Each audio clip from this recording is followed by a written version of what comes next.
एक लड़का अपनी रात रंगीन करने के उद्देश्य से कोठे पर पहुंचती है और वहां पहुंचकर जितनी भी कॉल गर्ल है उसे चॉइस करने लगती है। वहां उपस्थित जो वहाँ सुनीता पुजारी जो वहाँ कोठे के मालिक किन रहती है, वो बोलती है ठीक है जो तुम्हें पसंद है उसे चॉइस करो, लेकिन इस बात का ध्यान रखना सारी लड़कियों की अलग अलग रेट है। तो लड़का बोलता है कोई बात नहीं जी, मुँह मांगा रकम दूंगा, लेकिन मेरे चॉइस का तो लड़की पसंद हो जाने दो। एक एक करके लगभग 15 लड़की को दिखाया जाता है, लेकिन वो सारे को रिजेक्ट कर देता है। तब वो लड़का वो मालकिन से बोलती है कि इस कोठे का मुझे कोई भी लड़की पसंद नहीं है, मैं जा रहा हूँ। यह सुनकर उस कोठे के मालकिन और स्टाफ को आदेश देती है कि जो महीने दिन पहले लड़की आई है उसे ले आओ, शायद उसे देखकर इसे पसंद आ जाए। और इस लड़के को बोलता है कि इस लड़की का रेट बहुत थोड़ी हाई है, क्योंकि अभी नई लड़की है, इस धंधे में अभी नई आई है।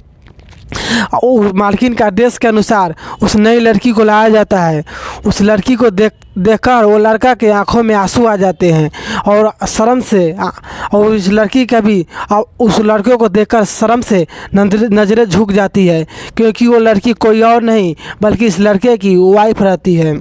दोस्तों, जब पूरी घटना सुनोगे तो आपका भी पैर तले ज़मीन खिसक जाएंगे।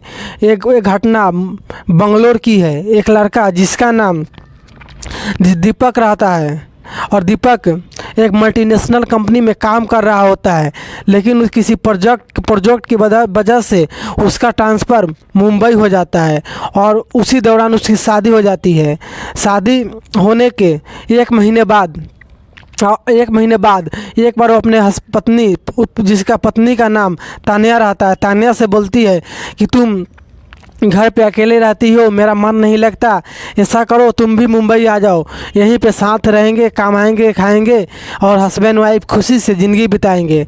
इधर तानिया को मुंबई का नाम फिल्मों में, टीवी में, सिनेमा में देखा रहता है, लेकिन घूमने का बहुत मन करता है और फाइनली और टिकट बनवा कर भेज देती है और तानिया मुंबई के लिए रवाना हो जाती है। वो अपने सीट पर तानिया यूपी के जो गोरखपुर है वहाँ से ट्रेन लेकर मुंबई के लिए बैठ जाती है और फाइनली ट्रेन चल देती है। वहाँ से लगभग मुंबई 1000 किलोमीटर से अधिक डिस्टेंस रहता है और ट्रेन में और भी सारे लोग बैठे रहते हैं। सारे लोग एक दूसरे से बात कर रहे होते हैं, बल्कि तानिया बिना किसी से बात किए चुपचाप अकेले यात्रा कर रही होती है। जब किसी बात करने का मन हुआ तो अपने हस्बैंड से बात किया, नहीं तो अपने मायका और अपने सास ससुर से कॉल पे बात करती थी। किसी से कोई लगाव नहीं था। यहाँ पे उसका हस्बैंड दीपक रहता है, वो भी सलाह देती है कि रास्ते में किसी से बोलना नहीं है, किसी से बात नहीं करना है, बस अपने काम से काम रखना है। सब कुछ सही चल रहा होता है, लेकिन अचानक उस तानिया के सीट के बगल वाले सीट पे दो पुरुष घर बैठे रहते हैं। दोनों आपस में एक दूसरे से बातचीत कर रहे होते हैं। तभी उसमें से एक पुरुष तानिया से बोलता है कि लग रहा है आप नई पहली बार ट्रेन में सफ़र कर रही हो। तब तानिया ने रिप्लाई देता है कि मेरा हस्बैंड मुंबई में एक मल्टीनेशनल कंपनी में कार्यरत है, मैं उन्हीं के पास जा रहा हूँ, मुंबई में ही रहना है। फिर वो छुपा जाती है। तभी तानिया फिर अपने अकेले ही यात्रा का मज़ा ले रहा होता है। तभी दो आदमियों ने कुछ प्लान बनाता है और साथ में वही उसी वक्त चाय वाले आते हैं। वो 2 नहीं बल्कि 3 कप चाय लेते हैं और बोलते हैं कि आप भी एक ले लो, आप अकेले हो, बातचीत करते चलो ताकि यात्रा सफल हो जाए, रास्ता कट जाए, पता ना चले कि कब पहुंच गए।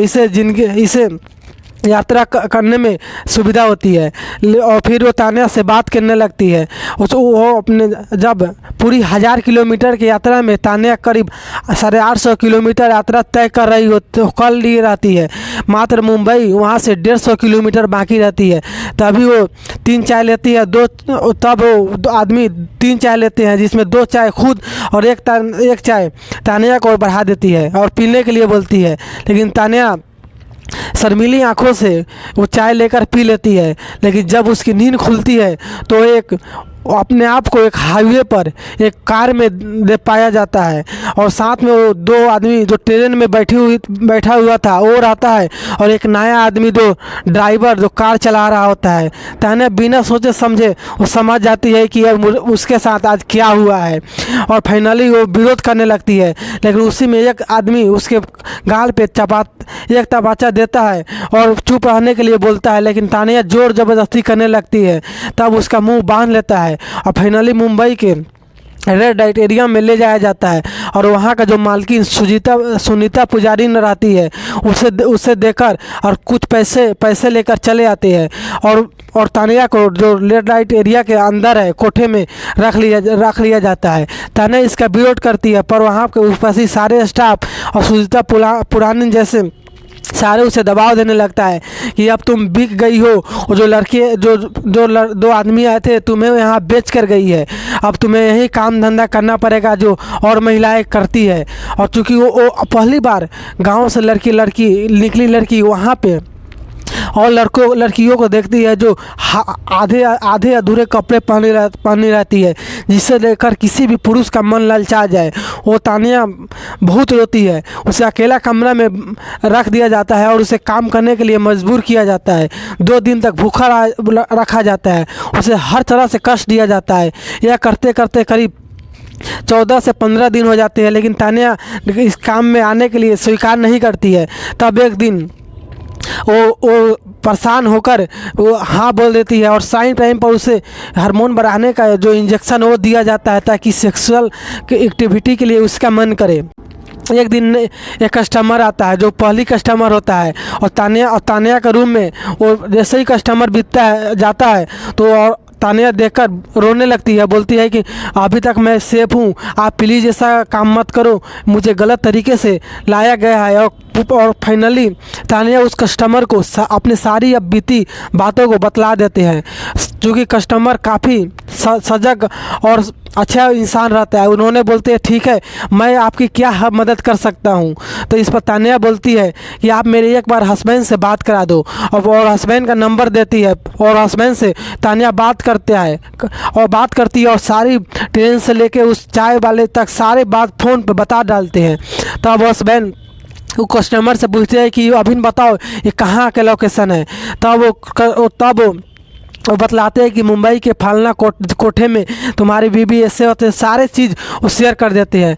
तब उसका हस्बैंड दीपक वो कस्टमर बनकर अपनी पत्नी को बचाने के लिए उस होटल पे उस कोठे पे आते हैं, और अपने चॉइस की लड़की ढूंढना तो एक बहाना था, बस उसे तान्या से मिलना था। फाइनली वो तान्या से मिलती है और रूम में टाइम बिताती है। टाइम बिताने के दौरान सारे बातें एक दूसरे में सारे बातें होती है, और वहाँ से निकलने का प्लानिंग बनाते हैं। वो बोलते हैं कि अगर इस तरह हम दोनों निकले तो शायद हम लोगों को यहाँ पकड़ कर हम लोगों के साथ मारपीट किया जाए या जान से भी मार दिया जाए, क्योंकि ये एक तरह से कैद है, जेल है, हर जगह बाउंसर गार्ड हर वेरिएबल है। फिर उन्होंने वहाँ निकालने का एक तरीका सोचता है। फिर वो बाहर निकल कर वो नज़दीकी पुलिस स्टेशन जाता है और सारी बात को बयान करता है। यहाँ तक जब उसकी पत्नी नहीं आई थी तो उसके पहले उस थाने में दीपक गुमशुदगी का केस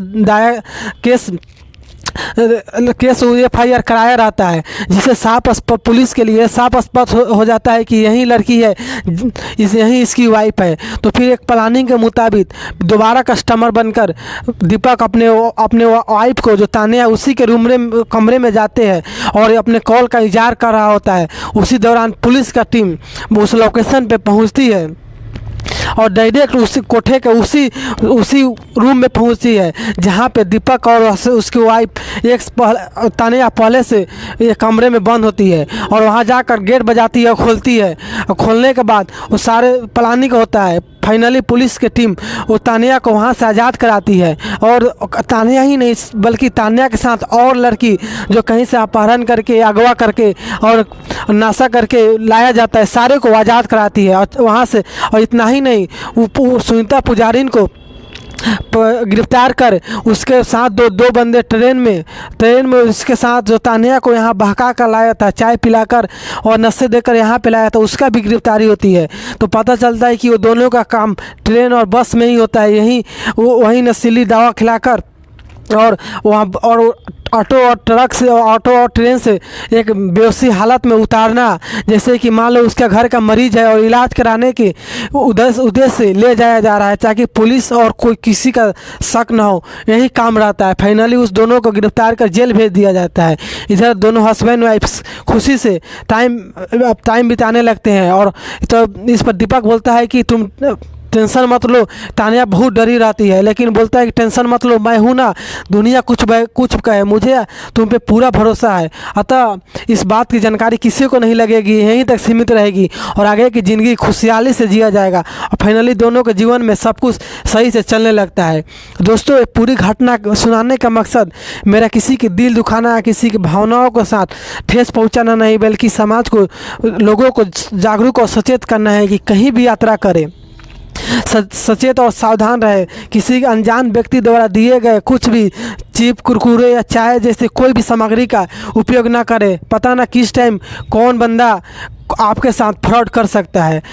आप लोगों को वीडियो पूरा देखने के लिए बहुत बहुत धन्यवाद। अगर चैनल पे नए हो तो चैनल को सब्सक्राइब कर लीजिए और साथ में जो बेल आइटम उसे भी दबा कर रखिए। मिलती है अगले वीडियो में।